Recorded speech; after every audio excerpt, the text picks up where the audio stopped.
Why do they keep trying to make it a rap beef between you and Gotti, though? If it's something about you I just don't respect, bro, I can't sit and fake and act like it's all good. That's understandable. You know what I'm saying? Right. Like, the first time I even met little dude, go in the studio. First time. He sent everybody out the studio. Like, let me holler at Dolph. Like, man, you got your own everything, bro. You poppin'. Like, but you got the money, you got your team, you got this, you got that. Like, bro, I'm telling you, we can do this, we can do that. You ain't like Zilla. I ain't gotta hold your hand like Zilla. You ain't like Starlito. I ain't gotta hold your hand like Starlito. I ain't gotta babysit you like that. Yo, things just got real tense between Yo Gotti and Key Glock, and it's way deeper than what people are catching online. Word going around is Key Glock pulled up to the grave of Anthony Big Jook Mims, Gotti's older brother who was killed, and that move hit like a shockwave across the city. People instantly started talking. Reactions came flying in from every direction, and the second Gotti spoke on it, the internet exploded fast. But this isn't just random drama or some quick social media back and forth. This situation runs deep, tied to years of tension that never really went away. We're talking about turned down deals, violent moments, court situations, and pressure connected to the streets of Memphis. There's real history behind this. Serious layers that make this situation way heavier than it might look at first glance. To really understand why this moment is such a big deal, you have to go back all the way to around 2014, when Memphis was already shaping the sound of the South. As I know, Young Dolph was murdered a few years ago when he was at a cookie shop by two men. We found out there was other people involved. Now we find out today that the person who put a $100,000 hit on Young Dolph was Big Jook, AKA Yo Gotti's blood brother. As the story goes, Yo Gotti, blood brother Big Jook paid two individuals, supposed to be $50K apiece, to carry out this heinous murder. It was supposed to take place during a week that turkeys were being given back to the community. Ain't it so ironic? While one person's trying to give blessings, another nigga is trying to just go on a mission of self-hate and jealousy. They knew that Dolph was gonna be in town for the whole week, participating in some give back to the community, and they said, wherever we catch him, we gonna take his life. They unfortunately caught him at the cookie shop. Back when Yo Gotti, born Mario Mims, was building Collective Music Group into a serious force, turning it into one of the strongest pipelines in Southern hip-hop. That's where this story really takes off. And everything happening right now connects back to those early moves. Back then, Gotti wasn't just focused on music, he was stacking power and building something bigger than records. Deals were rolling in, artists were getting picked up, and everything was moving at full speed. Right there beside him, the whole time was his older brother, Anthony Big Jook Mims. In the streets, people knew him as Big Jook, and he wasn't just family, he was part of the engine making things move. He had a real role behind the scenes, helping keep Collective Music Group solid and running strong. CMG wasn't just a label, it moved like a tight circle where business and loyalty stayed locked in together. And while all of that was growing, another name was starting to rise out of Memphis, Young Dolph. Dolph moved different from the start. He was locked in on building his own path. No shortcuts, no handouts. So when Gotti reached out back in 2014 with an offer to bring him into CMG, Dolph shut it down, straight up. My first time meeting you. You gonna really sit and downplay your artist and throw your artist up on the bus to try to persuade me in to come over there? So it's like a red alert the first time I met him. You feel like I can't respect that. Me? No, it's just, I can't respect that. That wasn't just a business decision. That hit way deeper than that. In Memphis, where respect and reputation mean everything, telling someone like Gotti no sends a loud message. Dolph was planting his flag, making it clear he didn't need anyone to make it. And the wild part, he was actually winning on his own, which only made the tension grow even stronger. For a while, nothing blew up in public, but the energy was there for sure. Little shots, coded lyrics, quiet pressure, the kind of rivalry everybody could feel even if nobody was saying it out loud. Then 2016 flipped everything upside down. Dolph stopped being subtle and made it loud. When he announced his debut album, King of Memphis, that wasn't just a name, that was a bold statement. Memphis was known as Gotti's territory, his lane, his legacy. So Dolph stepping in and claiming that title, that hit like a direct challenge. No more hidden messages, no more playing around, the line was crossed for real. Things heated up fast when the tension between Gotti's side and Dolph turned from quiet shots into real-life confrontation. One of Gotti's artists, Black Youngster, got caught up in a moment that went public quick, confronting Dolph face-to-face. After that, it wasn't just music anymore. Now the streets and the internet were locked in, watching everything unfold in real time. Memphis was on edge, and the pressure around both sides got real tense. Then in February 2017, Dolph turned it up even more by dropping the diss track Play With Yo Bitch, calling Gotti out by name. At that point, there was no confusion, no hidden meaning, everything was out in the open. Dolph didn't hold back at all. He openly called out Gotti's past attempt to sign him and flipped the whole story, turning it from an opportunity into straight-up tension. The track didn't come alone either. It dropped with a music video that had a Gotti lookalike, styled in a way clearly meant to clown him in public. That move got people talking fast and pushed the situation into an even brighter spotlight. $800? Y'all took Dolph away from this earth for $800 and life in prison with men? Nah, this society messed up, bro. So you guys haven't been keeping up. Basically, Dolph's killers have decided to tell the truth in court, saying that, you know, they just want to get it over with. Gotti answered back with his own diss record, Don't Beef With Me, but by then the story was already everywhere and moving fast online. Not long after Dolph's video dropped, things took a serious turn in Charlotte, North Carolina. Dolph's SUV was caught in a shooting where reports said over 100 rounds were fired at the vehicle. It sounded unreal, but Dolph made it out, reportedly because the SUV was bullet resistant. What made it even crazier? He showed up in public not long after and even performed that same day. That only made the story spread even more and had everyone watching closely. As investigators looked into the situation, they tracked down a rented vehicle that was said to be connected to what happened. Black Youngster later turned himself in, denied any involvement, and said the vehicle had been stolen. He was released on bond, and while no official reports tied Yo Gotti directly to the incident, talk in the streets and online kept linking names together. After that point, this situation wasn't just about music anymore. It turned into one of the most talked about conflicts in Memphis hip-hop, with people watching every move. The tension between Yo Gotti's side and Young Dolph's side had already been building for years, pushed by diss tracks, public comments, and a string of high-profile moments. During that time, there were also reports about violent situations involving people connected to both sides, along with several legal investigations. Some individuals tied to those cases were arrested and faced charges, but not every case led to a conviction, and a lot of the details stayed unclear or were argued over in court. At the same time all this was unfolding, Key Glock was coming up strong, right beside Dolph. He wasn't just another artist, he was a close collaborator and family figure in Dolph's circle, moving under Paper Route Empire with Dolph guiding the way. Glock mostly stayed out of the public drama and kept his focus on the music, building his name step by step alongside Dolph. Then everything changed on November 17, 2021. Young Dolph was shot and killed inside Makita's Butter Cookies in Memphis. According to investigators, two armed individuals walked into the store and opened fire. Dolph, just 36 years old, died at the scene, and the news hit like a shockwave far beyond Memphis. His passing led to an outpouring of grief across the music world and beyond. Fans, artists, and people close to him all shared tributes, showing just how much impact he had. Paper Route Empire quickly became a major part of honoring his legacy, with people looking to keep his name and work alive. Key Glock, who was closely tied to Dolph and saw him as both a mentor and family, stepped away from the public eye for a while after the tragedy. When he came back online, his words showed real grief, and he made it clear he was focused on carrying Dolph's legacy forward. As the investigation moved forward, law enforcement announced arrests connected to the case, including Justin Johnson, known as Straight Drop, and Cornelius Smith. Johnson was later convicted of first-degree murder and sentenced to life in prison. During court proceedings in 2024, prosecutors also brought up claims suggesting possible connections and motives involving people beyond those directly at the scene. These statements were presented as part of their argument in court, meaning they were allegations discussed during the trial, not final legal conclusions about anyone else. This case still stands as one of the most watched and emotional moments in modern hip-hop history, especially in Memphis, where Dolph's impact as an independent artist and community figure is still felt heavy today.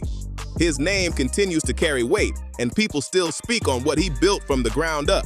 During the trial of Justin Johnson, also known as Straight Drop, prosecutors laid out their theory about what led to the 2021 killing in Memphis. In court, they argued that this wasn't random at all and pointed toward deeper issues tied to conflicts within Memphis hip-hop circles. They also brought up claims about possible financial motives and communication between people allegedly connected to the situation. At the same time, it's important to understand these were claims presented by prosecutors during the trial, not final rulings against everyone mentioned. The defense pushed back on several of those points, and in the end, only certain individuals were officially convicted in connection to the murder itself. After the courtroom developments, things spread even faster online. Different media personalities and pages started sharing extra claims and alleged paperwork said to be tied to the case. These posts moved quickly across social media, but they weren't confirmed through official court records, so they remain allegations, not proven facts. The public reaction was intense and emotional. Fans of Young Dolph and supporters of Key Glock took to social platforms, expressing grief, anger, and demanding answers as conversations kept growing. At the same time, neither Yo Gotti nor Collective Music Group gave detailed public responses to those specific claims. That silence only added more attention to the situation, especially online, where speculation kept mixing in with confirmed information. The whole situation stayed under a spotlight, with people continuing to debate what's fact and what's just talk. They stated that after they got Dolph, they hit up Yo Gotti's brother for payment. He's stressing he gonna get up with them and only paid them $800. A PS5 with some games, bro. That's what y'all got paid. Y'all got paid in a PS5 and some games. Shoot, maybe PlayStation Plus for 3 months. On January 13th, 2024, Anthony Big Jook Mims was shot and killed in Memphis, and the news spread fast across the city. According to police reports, the incident happened during a gathering after a funeral service at a venue on Winchester Road. Authorities said gunfire broke out in the area. Multiple people were hit. One person lost their life, and another survived with injuries. Investigators shared that a white SUV was seen leaving the scene, and surveillance images were later released as they tried to track down what happened. A reward was offered for information, but based on public updates so far, no arrests have been officially confirmed. The case is still open, and authorities haven't publicly locked in a motive or identified suspects. After the death of Anthony Big Jook Mims, the conversation around Memphis hip-hop got even more intense. His funeral brought a lot of attention, along with a heavy police presence, showing just how serious the situation was and the concern around possible tension. In the days that followed, reactions started spreading all over social media. Live streams and posts from people connected to the Memphis rap scene, including Key Glock, began circulating quickly.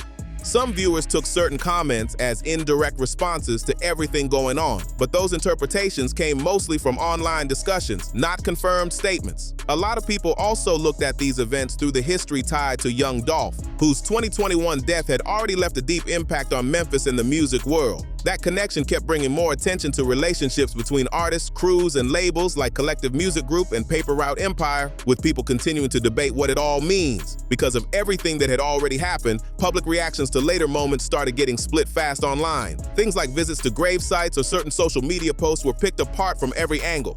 Some people saw those actions as emotional, tied to grief, respect, and loyalty, while others took them as signs of rising tension.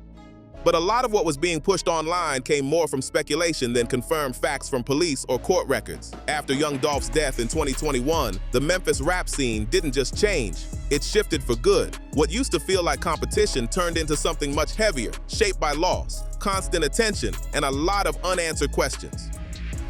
Dolph, born Adolph Thornton Jr., was killed in his own city while visiting a local business, and that moment sent shockwaves through the entire industry. His passing left a major gap in independent hip-hop. He had built Paper Route Empire into a strong, artist-driven movement, and people respected how he moved on his own terms. After that, Key Glock, his cousin, protege, and closest collaborator, stepped up into a bigger spotlight. On the music side, Glock kept dropping projects and growing his name under Paper Route Empire. On a personal level, he stayed closely tied to Dolph's legacy, making it clear through his actions and words that it was about loyalty and continuing what was started, not moving away from it. At the same time, Yo Gotti and Collective Music Group were still holding strong as one of the most powerful forces in Southern hip-hop. They kept signing artists, building their roster, and expanding their reach in the industry. As time went on, more attention started going toward how old rivalries and past tension were being looked at after Dolph's death. Social media kept everything under a microscope, turning every post, interview, or comment into something bigger, sometimes adding meaning that wasn't officially confirmed. Even with all the noise and pressure around the scene, Key Glock kept pushing forward with his career. His 2023 project, Glaucoma 2, showed he was still a leading voice from Paper Route Empire, proving that even with everything surrounding the label's history, the music stayed consistent and strong. By 2025, Key Glock had taken things to another level, stepping deeper into the mainstream with a major label partnership through Republic Records. He started dropping new music on a bigger platform, reaching a wider audience than ever before. This move marked a whole new chapter in his career, focused on growth while still carrying the legacy he built alongside Young Dolph. People who follow Glock's journey closely often point to one thing that keeps showing up in his music: loss. From personal struggles within his own life to the impact of Dolph's death in 2021, that feeling has stayed in the background of everything he creates. Instead of running from it, he leans into it, speaking on loyalty, survival, and keeping emotions controlled even when things get heavy. At the same time, Yo Gotti kept moving strong with Collective Music Group, staying locked in as one of the most powerful figures in Southern hip-hop. After the loss of his brother Anthony Big Jook Mims in 2024, more attention shifted toward his personal life, but official updates around that case have stayed limited, with the investigation still ongoing. Online, the conversation never slowed down. Different media voices and commentators kept throwing out theories about industry ties and what could be happening behind the scenes. Still, based on public records, no charges have connected Yo Gotti to any of these situations, and a lot of what's spreading online remains unverified talk rather than confirmed facts. Through all of this, one thing stays clear across every side: the weight of loss has been heavy. Multiple deaths, ongoing investigations, and non-stop public attention have all shaped how Memphis hip-hop is being seen right now. Even with that pressure, the industry keeps moving forward, artists keep dropping music, labels keep growing, and the culture keeps trying to separate the art from everything happening around it. Not to forget that Yo Gotti's brother ended up passing after that incident anyways, due to retaliation, people are claiming. After so many high-profile tragedies connected to Memphis hip-hop, public reactions didn't just grow, they split hard across the internet. Fans of Young Dolph and supporters of Key Glock took to social media with strong emotions, speaking on grief, legacy, and even concerns about safety for artists tied to Paper Route Empire. At the same time, others pushed for patience, stressing the importance of due process and warning people not to jump to conclusions based on incomplete or unverified information. Meanwhile, conversations around Yo Gotti and Collective Music Group started getting more intense online. A lot of what people were saying came from speculation, reposted claims, and personal takes on court discussions, not fully confirmed legal findings involving everyone being mentioned. The noise kept growing, and it became harder to separate facts from opinions. When it comes to the legal side, there have been real outcomes. Certain individuals connected to Young Dolph's killing have been convicted, but beyond that, many parts of the bigger story are still being debated in public spaces. At the same time, investigations tied to later incidents in Memphis have continued, but with limited official details being shared. One complicated part in all of this is that some people connected to these situations, including Anthony Big Jook Mims, are no longer here to respond to the claims being made. In court, everything is supposed to be tested through evidence and legal process.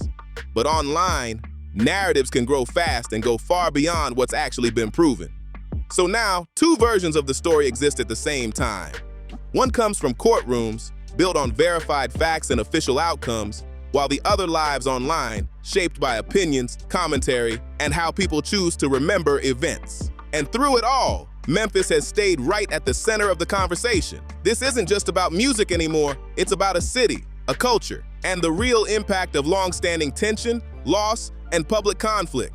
Even years after the first diss tracks and disagreements, this story keeps evolving, not just in legal cases, but in how people talk about it and carry it forward. If you've been following this story, you already know it's bigger than any one artist or moment.